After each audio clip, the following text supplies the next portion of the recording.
So si Moira ang nag-utos na looban ninyo si Lynette at Carlos? Yes, ma'am. Walang iba. Ano, Giselle? Narito na nga ang ating pakabanga ngayong Sabado sa Abot Kamay na Pangarap. Pinuntahan nga ni Giselle sa presinto itong tauhan ni Moira na si Dax upang tanungin na kung bakit sa Japan nagpunta itong si Moira at kung sino pa ang mga kakilala ni Moira doon. At sinabi nga dito ni Dax kay Giselle na wala na daw siyang alam tungkol dito kay Moira. Ang tanging nalalaman daw niya ay inutusan siya ditong pasukin itong bahay nga ni Do Carlos at Lynette. At nagulat itong si Giselle sa kanyang nalaman na si Moira pala ang nagutos na pasukin at nakawan ang bahay ni Carlos at saktan itong si Lynette.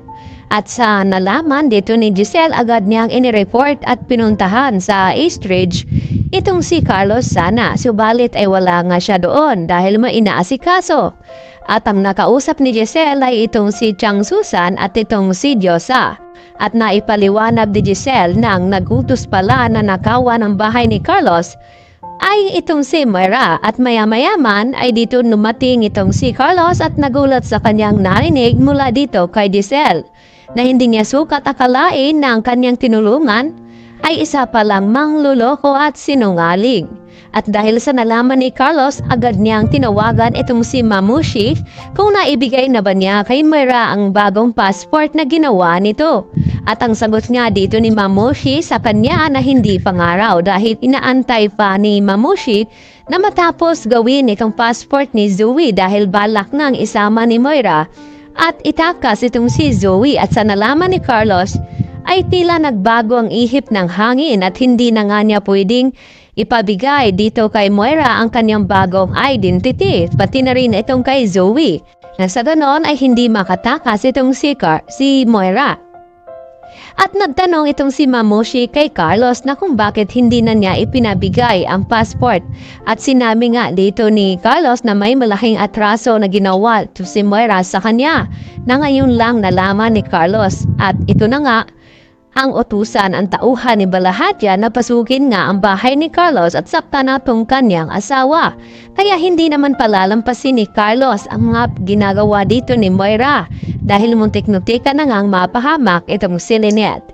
Samantala, agad din na ibinalita ni Carlos dito kay Lynette ang kanyang nalaman na si Moira pala ang nagutos na looban ng bahay ni Carlos at nagulat itong si Lynette sa kanyang nalaman na hindi niya sukat akalain na maliban sa ginawa ni Moira kay Don Pepe ay nakagawa din ito ng kasalanan at talaga namang sa dami-dami na ng kasalanan ni Moira dito kay Lynette at kay Annalyn ay hindi na nga daw niya ito mapapatawad pa. At dito nga na narinig ni Zoe ang sinabi ni Lynette na sana nga bumalik kay Moira ang lahat-lahat ng karma ng kanyang ginawa dahil sa sobra na nga ito. At dapat pagdusahan ni Moira ang mga kasalanan niyang nagawa at dito nag-react yung si Zoe. Na mami pa rin daw niya ang pinag-uusapan nila Lynette at Annalyn at nasasaktan nga siya nito.